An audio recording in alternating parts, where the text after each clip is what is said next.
Welcome back to another episode of the Panther. Today we are here joined with Professor Lawandy, and we are going to be talking a little bit about personal finance for everyone who is getting close to graduating, about how to make these next couple years of your life a little bit less turbulent. Professor Lawandy, thank you so much for joining us. It's my pleasure. Thank you for joining me in my office today.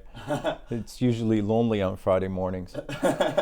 Would you give me a little rundown about your experience with Chapman? I know you have a long history here. Yeah, I actually did my undergrad degree here at Chapman. As I mentioned, I used to park my car where Beckman Hall stands. Finished my undergraduate degree here and went on to spend a couple of decades in industry, in the financial industry, in the world of portfolio management, fund management, investment banking, even real estate. And then when I retired from industry, I came back to teach. So this is technically my return to Chapman, and I've been here since 2012. So it's now 13 years that I've been here as a full-time professor. Well, that's incredible that you're coming back and giving back to the community that really made you who you are today. Would you say that? Yeah, absolutely. When I came to Chapman, this is where I learned about finance. This is where Professor Jack Broughton, who is still a finance professor here, was my finance professor when I was a student, and he was instrumental in me getting my first investment banking job fresh out of college. It was because of a recommendation from him. So not only did I get the knowledge that I needed to set the foundation for a financing career, but I literally got my first job in investment banking as a result of an introduction from Jack Broughton to a firm that was hiring. And back then there was no internet, there was no email. It was a phone call that came to him. He made a phone call, and he said, you got to drive down and drop off your resume. So I printed my resume on an electric typewriter, drove it down to Newport, but I got home and I got the call, and I literally turned around and drove back to Newport for my interview. So I owe a lot of my success to Chapman and to my Panther family. So I'm sure you have a lot of students who are kind of in the position you once were. And what's the advice you have for your students who are looking to get their first job in finance or investment banking or anything else in the business world? I'm sure they come to you and ask you for your insights. Yeah, and this applies not only to the world of business or the world of finance. I share this, and I'm privileged to have the opportunity to talk to students from different schools. I've talked to people from film school. I actually talk to people from COPA often. So it's not uniquely to the business school. And my advice is find a job that will start your career. It's not going to be ideal every time. It is not going to be perfect every time. Sometimes people will hold off on accepting a job because it doesn't check the box in every single thing that they are looking for. And sometimes that's not, it's idealistic, and it might not be a reality given economic conditions or whatever the conditions may be, geographical limitations. So I give the same advice. Find a job that meets enough of the check marks. Understand that these are your first 5 years are learning years. So find the jobs that will teach you the most about the career you want to have. We're talking about earlier, if you want to be a director, you could have $100,000 job and maybe work for a studio and hopefully you get a chance to watch somebody direct something. Or you could get a $40,000 job working closely with Tarantino. The 40 grand job has a lot more value because of the learning potential compared to the $100,000 job. So treat the jobs that you're going to do in the first 5 years like you're getting an advanced degree in the profession you want to have. Right. So we were talking a little bit before we started recording about you did the economic forecast for the next year with President Doty? Yeah, well, so the Chapman economic forecast, which is put out by the Anderson Center for Economic and Research, the forecasts have been, yesterday was the 48th year that it's been delivered. So when they first started it, I was 3 years old. So I haven't been at the economic forecast for 48 years. But it was started by President Emeritus Jim Doty, Essie Adibi, who passed away a few years back, and Ramon Sphere, who's the director of the Anderson Center for Economic and Research. And what were the results of this year? Was it looking a little bit more positive than people would think? Yeah, it's positive. We're at least based on the forecast yesterday, and these things change over time. We think 2026 GDP is going to be, real GDP is around 2%. So that's, no recession in the near future, at least. And interest rates are probably going to stay steady. So it was overall positive. And what do you talk about why there's so much speculation right now that I feel like a lot of people are saying that there's recession indicators, and that's been an ongoing theme recently. Is there any basis for that? Well, at least based on our economic forecast, and we've been accurate for many years now, or have the most accurate economic forecast for many years now. We don't see any indications that would suggest that we have recessionary pressures. In other words, things that are pressuring the economy or pushing the economy into a recession. Right. So then diving into Chapman students and what they can do preparing for the real world, I kind of want to talk to you about your recommendations for people with their personal finances after graduating, how they should be living, what their split between rent and how much is saved, stuff like that, just to is that making sense to you, the sort of breakdown of how people should be living right after college? Yeah. The first thing that I say, and a lot of students kind of look at me weird a little bit, and some parents also look at me weird. I'm like, listen, for the first year out of college, if you have the ability to go home and live at home, go home and live at home. Just for the first year, not because one of the key things that you want to do is don't take your sweet time in finding a job, but be diligent in finding the right job that will give you either the compensation or the learning experience or both, right? When you're under financial pressure to pay rent and pay car payments and insurance and this and that and the other, it makes the decision for a job a knee-jerk reaction. Right. I want a job so I could pay the bills. So if and it doesn't work for everybody. Not everybody has the ability to go back home or whatnot. But if you can, it will improve your ability, to kind of focus on finding that right job. But again, don't use it as an excuse to, take forever to find a job. So usually step one, if you could go back home, go back home. If you could have roommates the first, year or two, have roommates. So just be very selective in your roommates because it's not college days anymore. So it's not about the partying or drinking or whatever. And I'm not saying that everybody's doing that, but you want people that share your same professional and personal values as it relates to your push for success. Right. Again, why? Because you want to minimize the money that you have to make in order for you to be able to financially feel stable.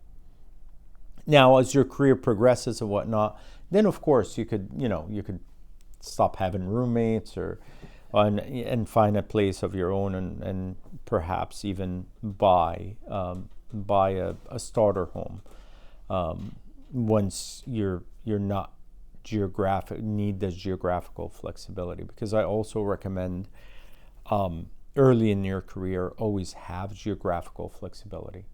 Unless you're tied in with a spouse or parents or family, geographical flexibility allows you to find better opportunities. Would you talk about what that means? Yeah, sure. So let's say our two friends here behind the cameras want to be directors. If they say, I want to be a director and only find a job in Orange County, what are the odds of them finding a job in Orange County? Quite low. Yeah. How about if they say Southern California? It gets Gets higher. better. How about if they say the entire U.S.? Higher. How about if they say, I'm not tied down anywhere, I could go anywhere in the world for the right opportunity? Right. Right? So that's what I mean by having geographical flexibility. It's very, very important because it's a statistical game. If you interview this many times, you will find the job that you're looking for, right? But if the pool is only 2 job opportunities, Yeah. and there's 300 applicants for it, the probability is very low versus if you have the whole world as your interviewing pool, you have a better opportunity and a better probability of landing the job that you're looking for. Have you noticed any trends in cities that a lot of Chapman alumni have been moving to that aren't what you would expect? I've had students that have moved to Europe. I've had students that have moved to Asia. I've had students that went back to South America where their families are or whatnot. But there hasn't been any particular trend one way or another. Right. From a geographical location perspective. But I'm seeing people are becoming more and more geographically flexible for the right opportunity. Yeah. Yeah. So then another thing I think is really important to talk about for building longevity in your career and saving money is investing, right? Yeah. Yeah. Would you talk a little bit about personal investing and how to learn more about that? Absolutely. So the people tend to say, you need to save 10% of your paycheck on day one, and that's not realistic for everybody. I would say within the first, like if you can save 10% of your paycheck from day one, absolutely. If you could save more than that, absolutely.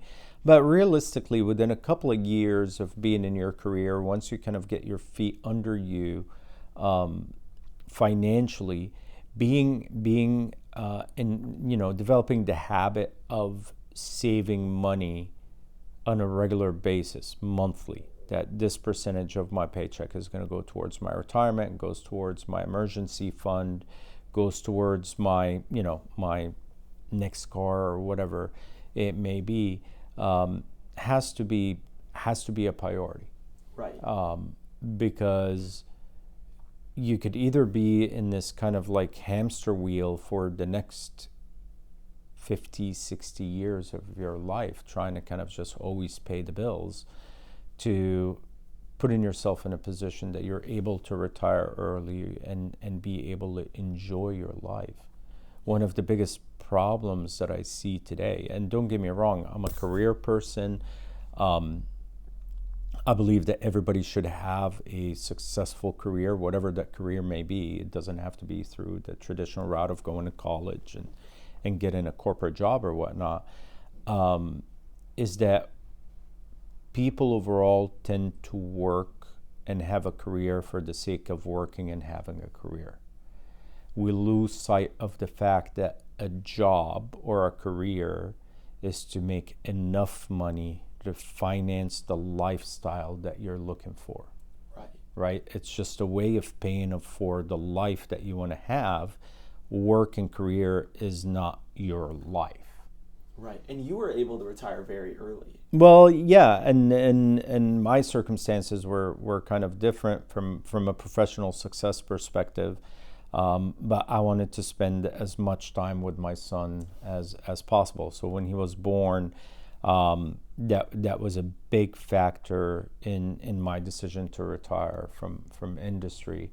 I enjoy him immensely, despite the fact that he's 14 and a teenager. So it has its pluses and minuses sometimes, but again, it's that thing is that like, okay, so I could hire nannies, I could hire this, you could send him to daycare and do this and that, and there's nothing wrong with that. But if you're able to transition your professional life, like in my circumstance, I was lucky enough to be able to transition into academia, and they gave me the flexibility to spend a lot more time with him. That, I can't trade that for anything in the world. Yeah. Like he's 14 years old, but he's ran the hallways of Chapman, since he was a toddler. He's sat through some of my lectures. He's sat through the economic forecast. So it's a lot of it. Being here allowed me to have a lot more shared experience with him than if I was still in industry and traveling and 80-hour weeks and all of that fun stuff. 80-hour weeks? Yeah, that's typical in the world of finance. That's ridiculous. Yeah. So I have a question. For students who are having a little bit more trouble finding a job, say they didn't really build up the best resume in college, or it's just not working out, maybe their major isn't what they want, maybe they made the wrong decision in that sense, or not the wrong decision, but reconsidering that.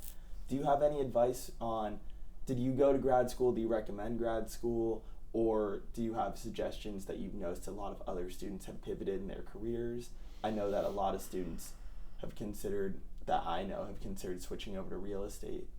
Yeah, quite a few pieces to unpack in this question. So I did go to grad school.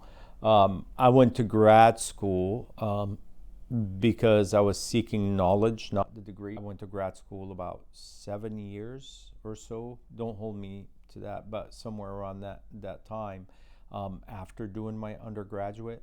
And it was because of the fact that there was this booming thing called the internet, and a lot of business models had to shift.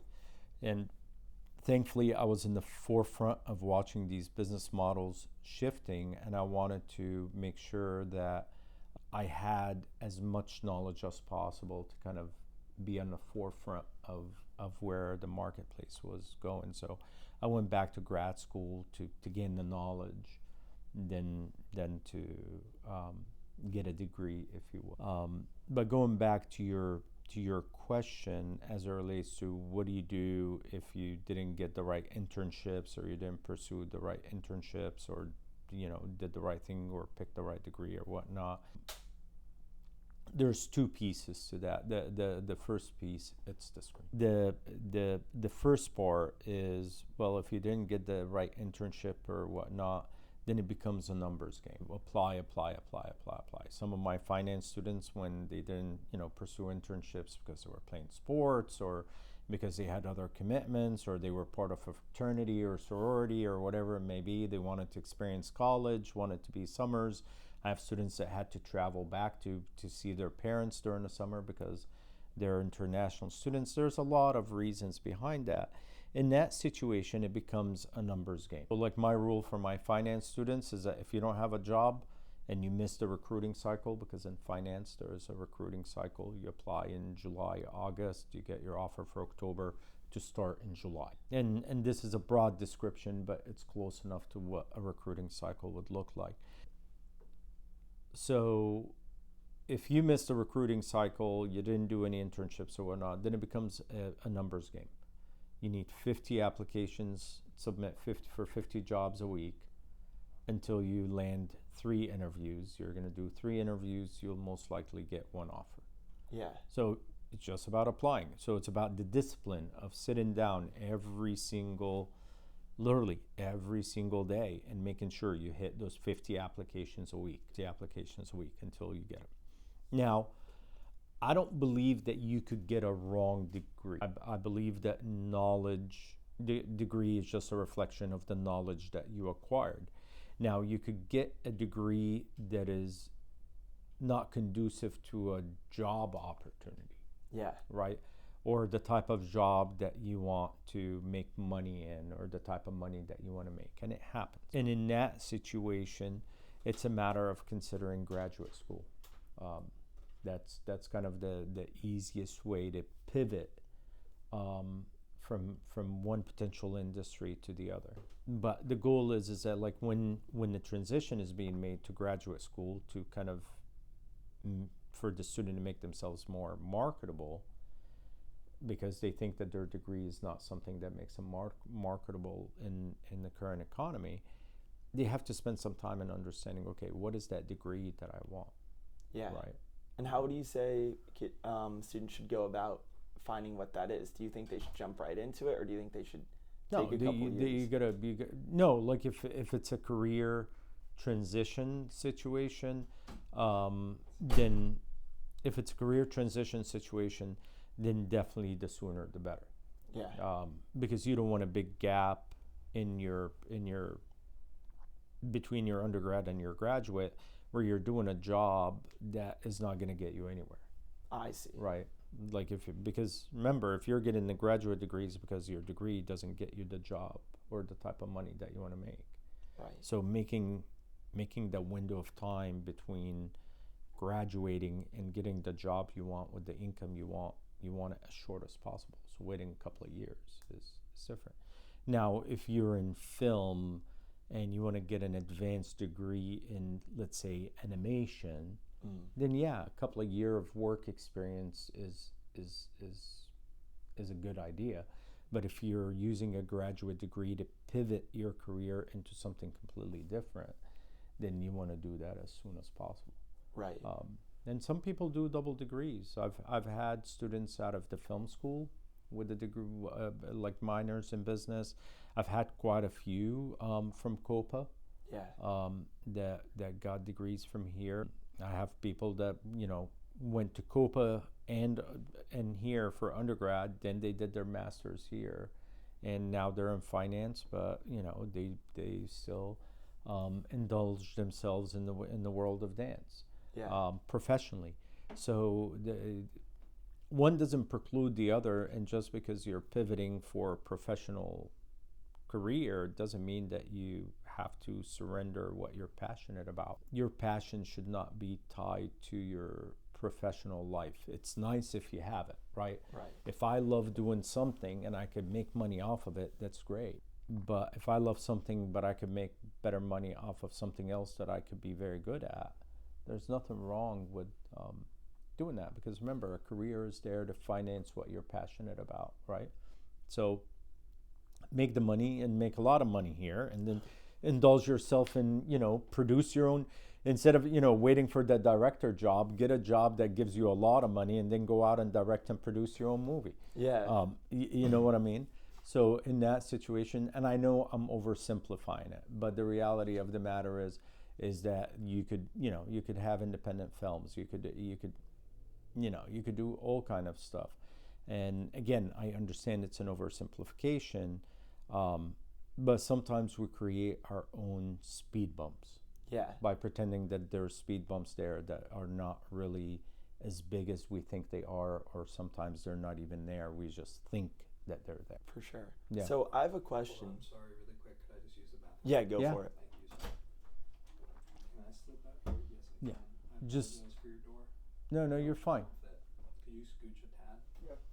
But make sure that the front door here is unlocked, or flip the latch out so that you don't get locked out. Yeah. I don't think that was an oversimplification. Just some people were like, we're too dumb to do anything else. Yeah, that's a big problem. The reality of the matter is that, like, one of the biggest problems with the new generations, or I shouldn't say new generations, but the younger generations, the lack of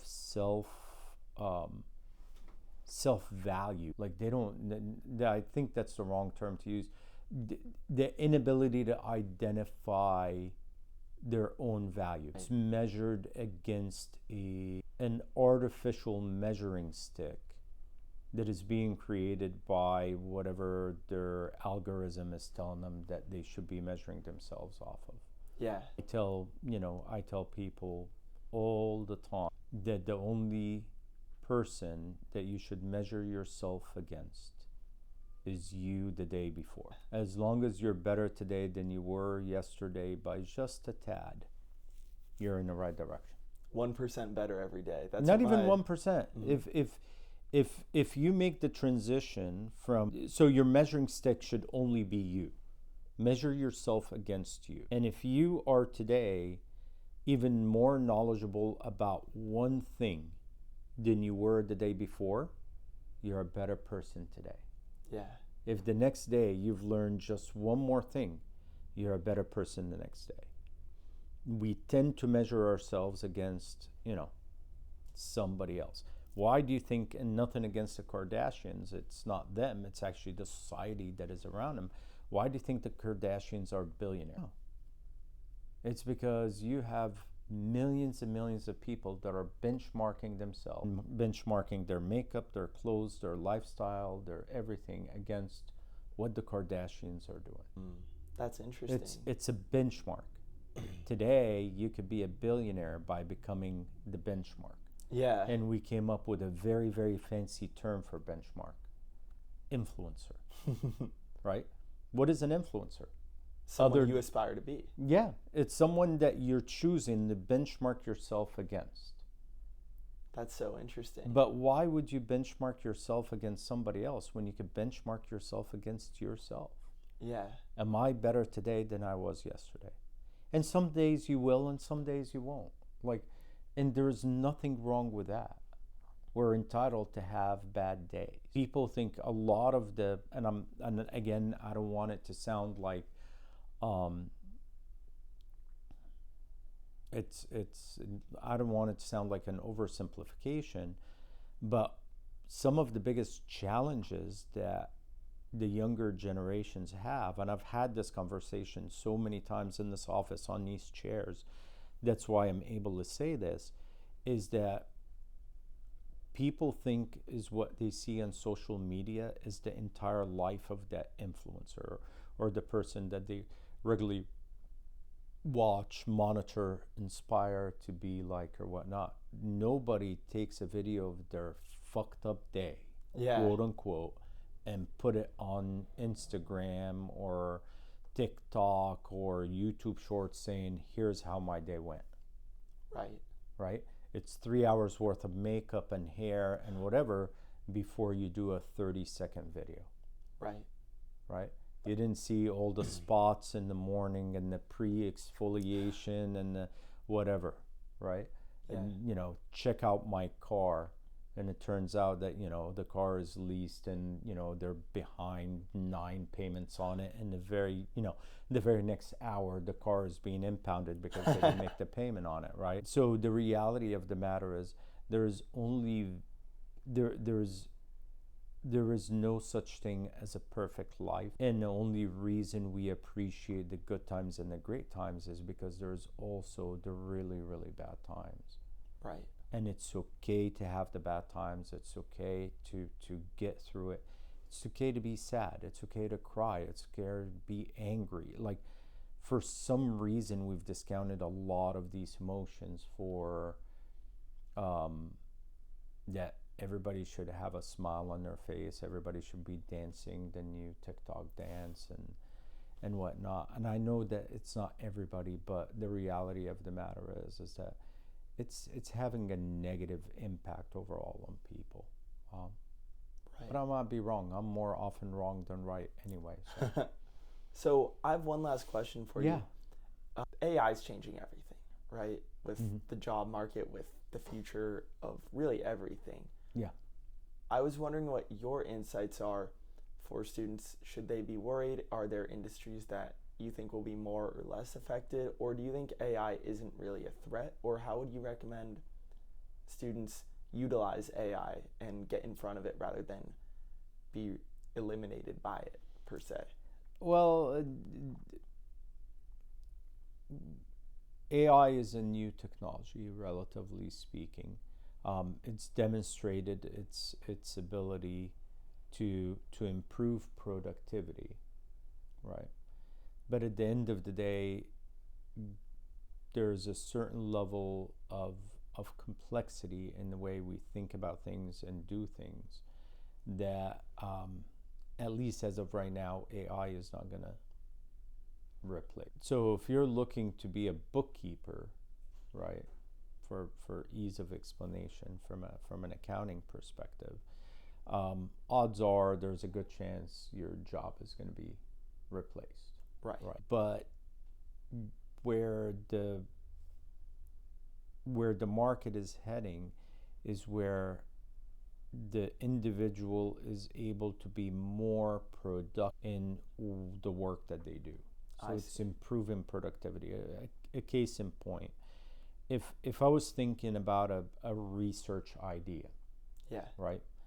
I'll usually sit at my desk here at home, start looking up some data, start formulating an opinion, kind of formulating a discussion or a conversation or a talk around it. Then I would write it in the form of a paper to publish it in the journal or whatnot. And if we're going to do a presentation, then work on a PowerPoint presentation and have somebody double check errors or grammar or how it looks or whatnot, right? I gave the example yesterday because I was actually talking about AI. Yesterday, I gave the example of the presentation, part of the presentation that I gave. My car drives me everywhere. I don't drive. Yeah. I have the autopilot. It literally, and especially in the mornings and the afternoon, if I'm leaving here, 99% I'm going home. So it literally automatically uploads the navigation to my house. In the morning, especially on weekdays when I'm leaving the house, it automatically uploads the navigation to here. I press a button, it starts driving. It drives me here, it drives me home, right? Yeah. So that frees me up. Yes, I'm paying attention to the road or whatnot, but that frees me up to do whatever I want. Right? Eva is the AI inside the car. So while I'm sitting in the driver's seat, and the car driving me, I start asking Eva to give me the data that I'm looking for. And I will kind of get the data and kind of start articulating kind of what my thoughts are or my observations are, whatnot. I use voice memo on my iPhone to record the whole thing. The data that is being spit out by the AI, my thoughts on it, and whatnot. Apple Intelligence takes the voice recording, convert it into a written document that I literally email myself from my phone. When I get here or get home, I open that document, make sure that there is no typos, especially that I speak with a slight accent, so it gets a little bit wacky, or because of the car with the noises outside or whatnot, it might not pick up. I verify all the numbers because AI could give you bad information. So I verify anything that I assume is factual. I make sure that it's properly verified, and then I write out my bullet points for the whole presentation, and then literally uploaded it to the free version of Gemini on Google and told Gemini create PowerPoint slides based on these on these points, and it created it for me, for which I turned around and presented it yesterday in economic forecast. So it made my time more productive, and what used to take me about 3 or 4 weeks to put together, and mostly just put in the PowerPoint together, because that's a after college skill set that I had to develop, because there were no computers when I was here for undergrad. At least there was no PowerPoint, I should say. So the reality of the matter is just, you're able to be more productive. You're able to do a lot more in a very short period of time.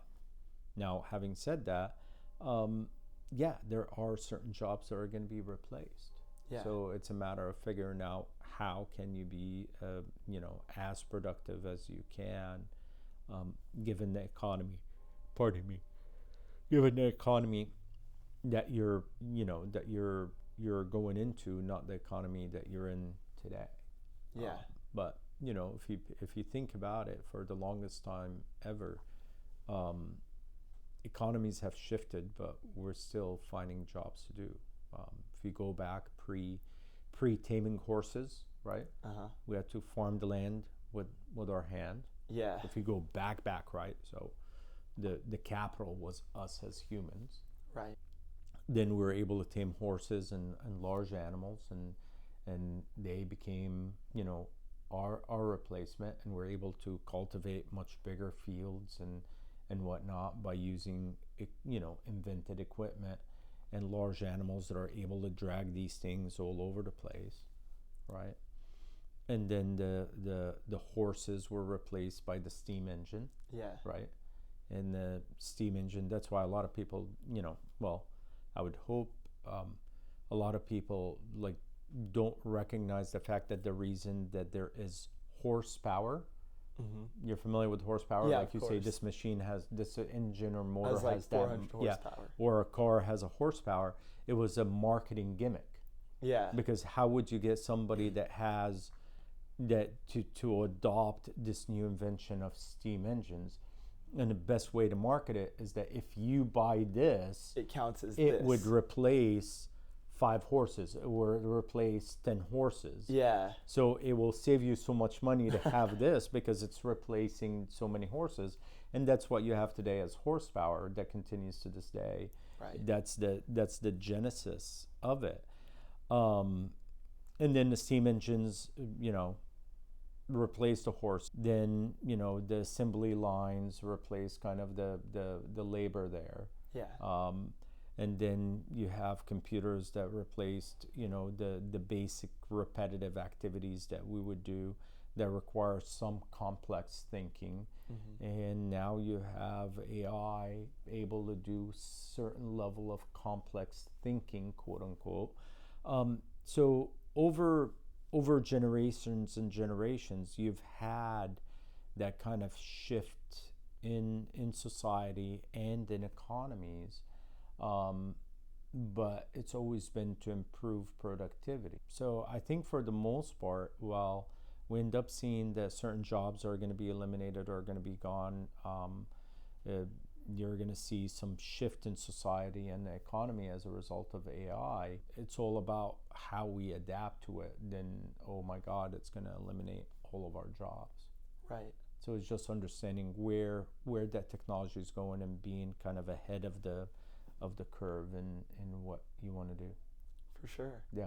Well, thank you so much. Is there Yeah. anything else you want to say? I just wish all the Panthers and non-Panthers that are watching, well, even the non-Panthers should be Panthers, but for all of them that are watching, I wish them all the best and all the success. And if there's anything that I could ever do to help a fellow Panther, feel free to reach out. Thank you very much. I Yeah, appreciate your absolutely. time, Fidel. Yeah, absolutely. Thank you. Thank you. Yeah.